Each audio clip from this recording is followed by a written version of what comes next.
Hey there! Are you a crime scene investigator, law enforcement officer, or forensic scientist looking for a Facebook community that understands you? Check out Taction USA's forensic product groups. You'll find blogs, articles, information, and community. For those of us in the investigative field, there are not many lines of support out there, but Taction USA is a company that was founded by law enforcement for law enforcement. Subscribe today to get access to exclusive content. Just look for Taction USA in Facebook groups.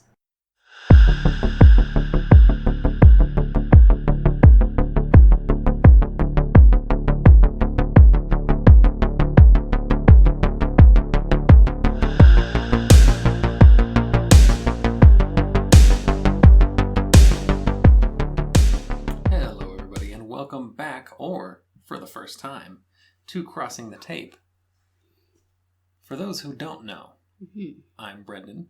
And I'm Hillary. And we are a married couple. Yes. And we met while investigating a homicide. Dun dun dun. We were not involved. Just the investigation. Just the investigation. We were there for work. Don't get any ideas. But I am currently active in law enforcement. And I was a crime scene investigator and a private investigator. And now I do something else. Yeah. And you'd never guess. It's still related to law enforcement. Yes. Top secret. Mm-hmm. Medium secret. Yeah. Well, we invite you to sign the crime scene log and join us for a bit of a drag. Yeah, well, it is a crime podcast, you know. When we start having too much fun here, we gotta stop. You should expect some darkness. Yes. And into the darkness we go. Yes. So, this episode is part 1 of 2. The murders at Taliesin. It's fun to say. It is. We'll get to what Taliesin is. But for those of you who might be interested in architecture, I'm sure you know the name Frank Lloyd Wright. Mm-hmm. And personally, he's one of my favorite architects. I could never afford any of his homes, but they're super interesting and they're very well built, and I like the symmetry of everything he does. I prefer Art Vandelay. Okay. What? Let's dive into the story. But anyhow, one of our main characters is Frank Lloyd Wright himself. Yes, one of the big players. In 1911, Frank Lloyd Wright, the famous architect known for his unique style, built a house called Taliesin on his family's land in Iowa County, Wisconsin, near the village of Spring Green. In its final form, the massive stone manor would sit at 37,000 square feet. Oh. Yeah, I wouldn't want to clean that. Mm-hmm. Nestled comfortably in the middle of the nearly one section, which is 640 acres, piece of land.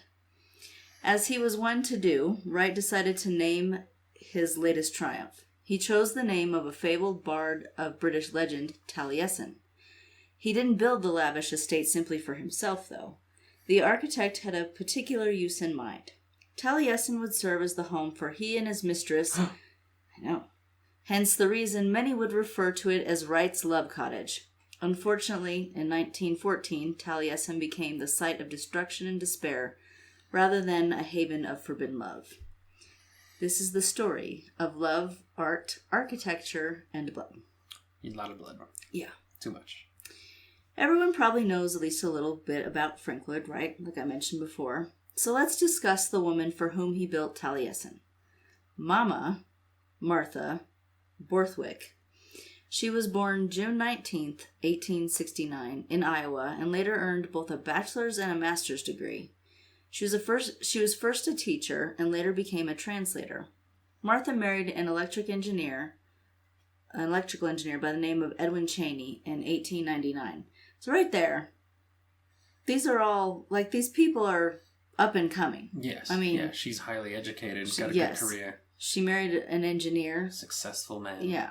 So they're all up and coming people, at least in their professional lives. Yes. And she's only 30 at this point. Yeah.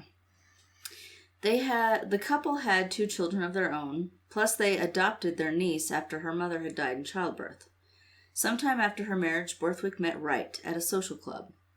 Wright was already building a reputation as a non-traditional architect who was building homes for wealthy and influential people. Borthwick was taken by this intriguing man and his revolutionary designs. She introduced Wright to her husband, and not long after, Cheney asked Wright to build a home for he and Martha. Nice. Right, you'd think. Mm-hmm. Which means they also were well off. I mean... Yeah, you got to get a Frank Lloyd Wright house. He's not building 100 square foot efficiency apartments. You know, though, if he were around now, he could make a whole beautiful tiny house, like a tiny house, or a whole like little compound type of thing. Of cottages. Yeah, that'd be up his alley. The Wright Village. Right. That's what I said. Right this way. Wright began construction on the Cheney-Borthwick home in 1903, but as Cheney's dream home came to fruition, his wife had set her sights on the architect. Scandal. Yes, very much a scandal back then. We'll get more into that. But before we expose the indiscretions of Wright and Borthwick, we need to hear a brief message from the National Investigative Training Academy. If you are looking for a career change or to expand your knowledge in an already established one, look no further than the National Investigative Training Academy. The National Investigative Training Academy, or NITA, N-I-T-A, has well over 100 courses with 70 professional development ones alone.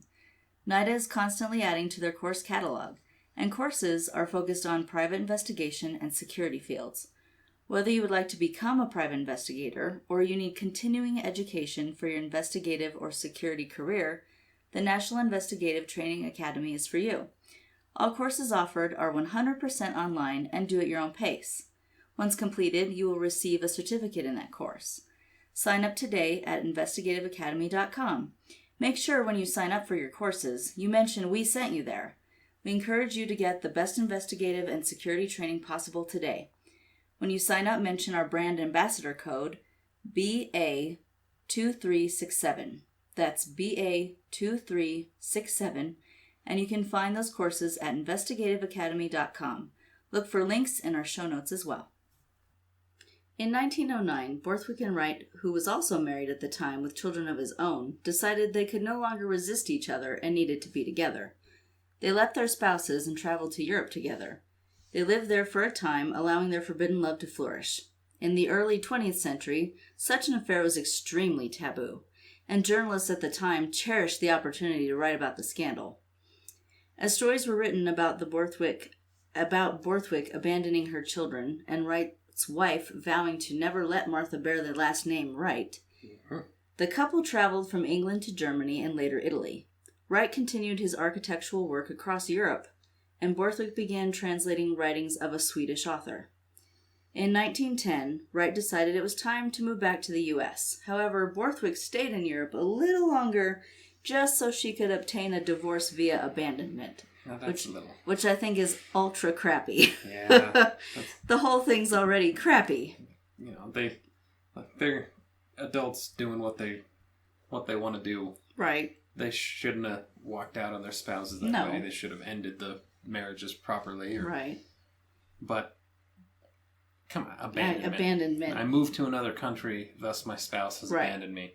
Yeah. Or is she saying, well, I've abandoned my husband? That's kind of how I took it, but I really don't know how that law worked. Which I don't think, that's not a title that anyone wants. No. Husband abandoner, Mama Borthwick. Yeah. She didn't come back to the U.S. until 1911, and it was around that time the couple began living together. The media continued to have a field day with the couple's living arrangements, especially since Wright's wife still would not give him a divorce, despite him being away for nearly 2 years. Mm-hmm. Despite the public perception of he and Borthwick, Wright was determined to give his mistress a proper place to call home. He settled in Wisconsin, where his maternal family had a large piece of land, and began to build Taliesin.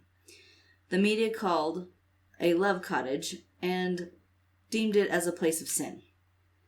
People in town became angry that the home was being built for the purpose of furthering a disgusting affair, and they insisted that the sheriff arrest Wright. Which is a bit much also. I mean, I don't agree with it morally, but it's not an arrestable offense, you know?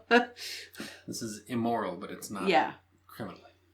The complaints about Wright and Borthwick's immorality grew to the point that the sheriff had to make a public statement explaining he could not arrest two people for simply living in a house together, and that what they were doing inside the privacy of Taliesin was just speculation, and no known crime had been committed. What an awkward statement to have to say. Look, unless any of you have seen them canoodling in a public place, they're two people living under the same roof. Well, yeah, but even so, like, what they're kind of probably awkward... doing something, But awkward statement. To have to go to the town square. Can you imagine? All right, everybody listen up. Can you imagine that press release? While it is a bit gross, there is no sex that we know of. Mm-hmm. Thank you, Sheriff.